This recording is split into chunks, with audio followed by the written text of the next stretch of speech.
And away we go. It is the Nightcap, brought to you by Galactic Fried Chicken right here on BearcatJournal.com. I'm Chad Brendel. He's Aaron Smith. And you, if you haven't yet, most of you have. Thank you so much. Visit GalacticFriedChicken.com. Download the app for Android, iPhone, everything Galactic. Get you a bottle of this. Sauce, the good stuff. And get hooked up with Shane and our good friends at Galactic Fried Chicken. Just tell them pump it up. 15% off if you pump it up. I like the people on Twitter who are like, yeah, this has now become a regular routine stop for us because my 6-year-old. Oh, look, what do kids love? Tendies. Chicken tendies. So it's the bomb place for chicken tendies. And the beauty about it is you only got to get your kid like one. You can a la carte one tendy. And Junior's going to be happy.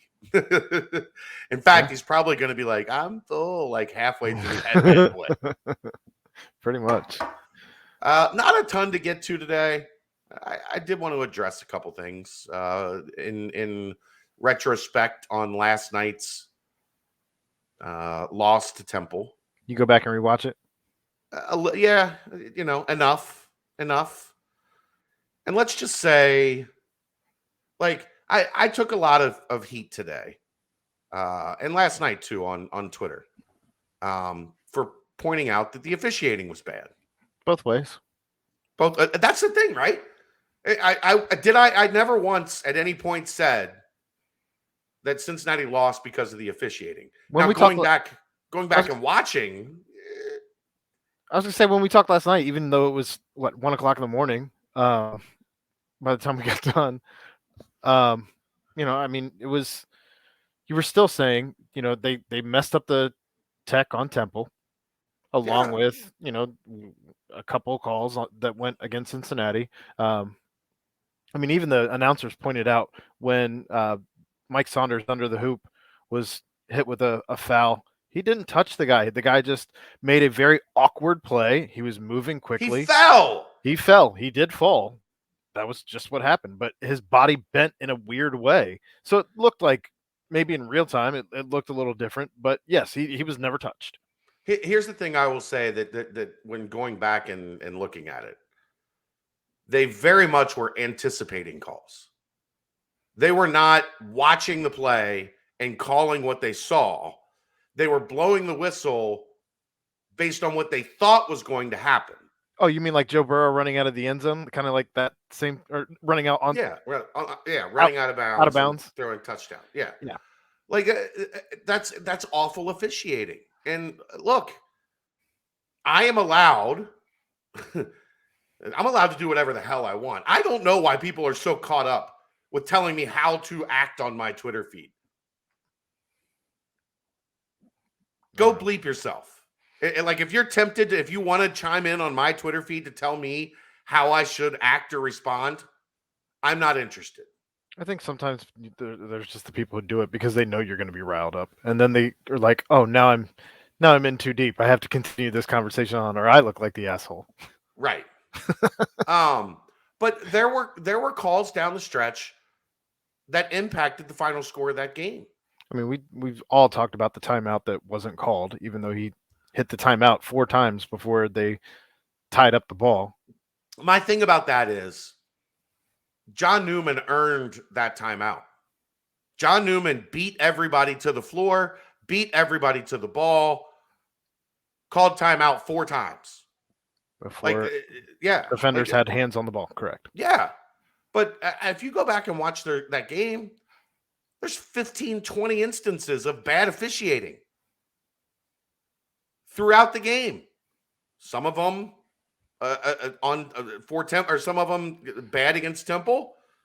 Some of them bad against Cincinnati. I think where Cincinnati caught the short end of the stick was that the ones that ended up impacting Cincinnati the most all happened late. Right. That said, I mean, Cincinnati had good looks around the hoop towards the end of the game as well. You make 5 shots in a half, and of course you're going to run into a loss more often than not. They had several good looks. That's the other thing I wanted to get to. I always see, and it's become kind of a running joke in this message board world. When things don't go right, or when teams can't make shots, or teams struggle, why didn't the coach make adjustments? Those If are you almost as watch, good. Those are almost as good as the people that are calling for Wes Miller's job right now. A lot of them are the same people. They're the one and same the same. people. Yeah.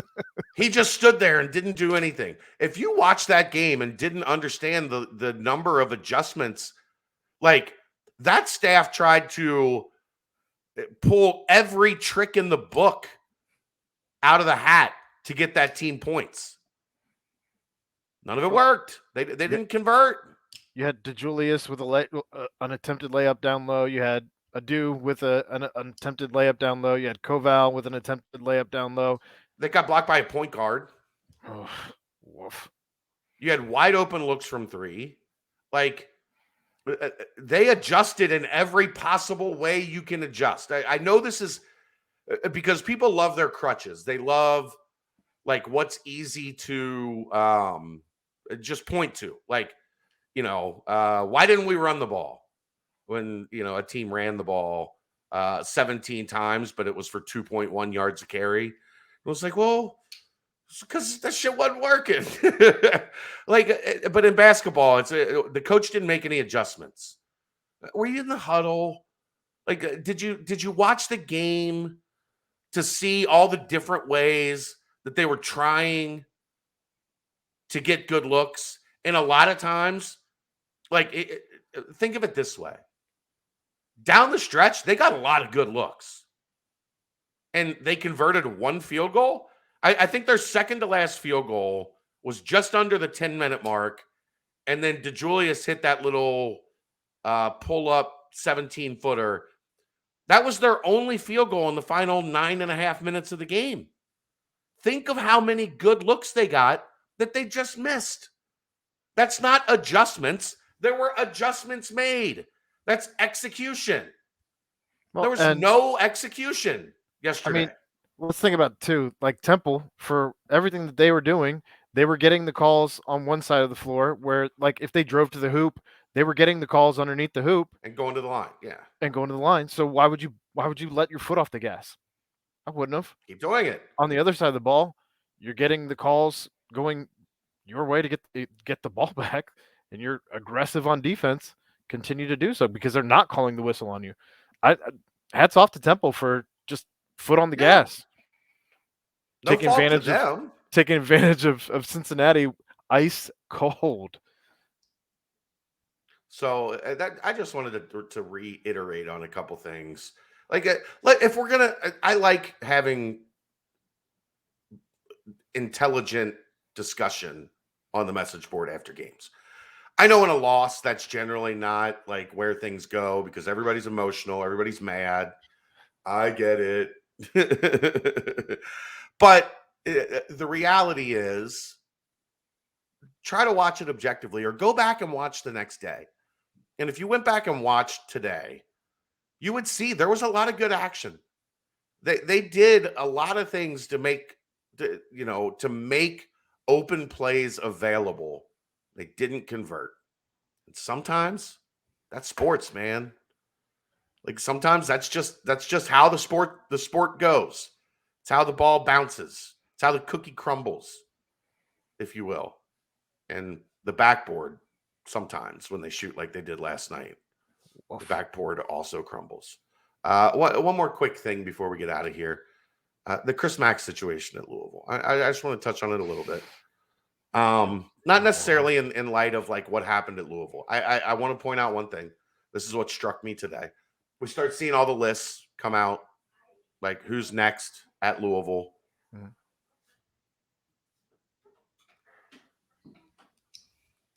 Kelsey. Kids. Unbelievable. Who's next at Louisville? You know his name popped up on most of those lists? No. Wes Miller. Uh-oh. No, not uh-oh. The thing that struck me about that is we have gotten to the point that over the past 20 years, Cincinnati has been so good at hiring that the national media just automatically puts whoever is at Cincinnati in that sport, like their head coach is a candidate. It's unbelievable when you think about it. If you count D'Antonio, Kelly, Jones, Tuberville, Fickle, that's 5. And then Mick and Brandon and now Wes. Mm-hmm. We don't know for sure on Wes. I think we have a pretty good feeling on Wes that he's going to get this thing going and rolling pretty good. That's 6 of 8. It's hitting pretty good. I mean, if you're hitting 6 of 8 in baseball, you're having a hell of a series. And you look at 4 of the 7. One got hired at Michigan State. One got hired at Notre Dame. One got hired at Tennessee. All 3 football, if they're not in the upper tier, they're in the second tier. And Fickle could have taken, VTech or Notre Dame or Louisville. Yeah. And then Mick went to UCLA. Like it just hit me. Like, and we talk about it. I mean, it's not like it's anything new, but like done a pretty.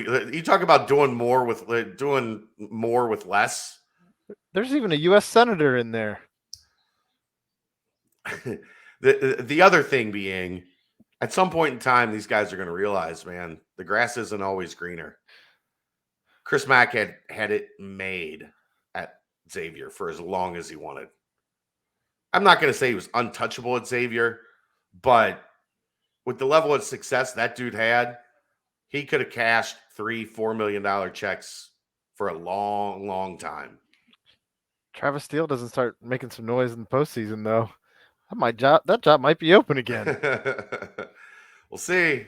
No comment. They get upset when I talk about them, so I'm not going to say a whole lot. But the grass is not always greener. The money is usually greener because there's a lot more of it when you go take one of those jobs. But I don't know. It's another one of those things that, like, he was in a great spot. He was at his alma mater. He could do whatever he wanted. And then things got weird, like real weird. And now he's making $133,000 a month for the next 3 years to do nothing. Did you find it interesting that they negotiated down from the 12 to 4.8? No, because they had the level 2 infractions, and he had basically a no tolerance clause in his contract where he wasn't allowed to screw up at all, and he did. So no, I don't think it was crazy. Why would a guy with a glowing record have that in his contract? Because Louisville. They had to have that. Fair enough. And Bobby Petrino, Rick Pitino. Yeah, Tom Jurek. Like, look at all the things that went wrong down there. Papa John. Yeah, you weren't getting away with just like, hey, maybe I'll play a little fast and loose. They were like, no. So look, yeah, he didn't get the whole 12, but he got 5 to not work. It's a pretty good deal if you can get it.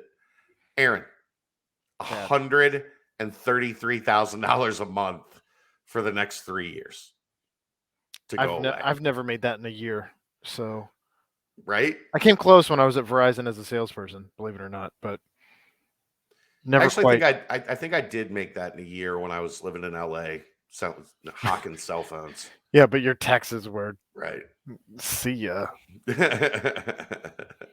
But all right, that's gonna wrap it up. Quick little 15-minute action tonight. We will see you next time.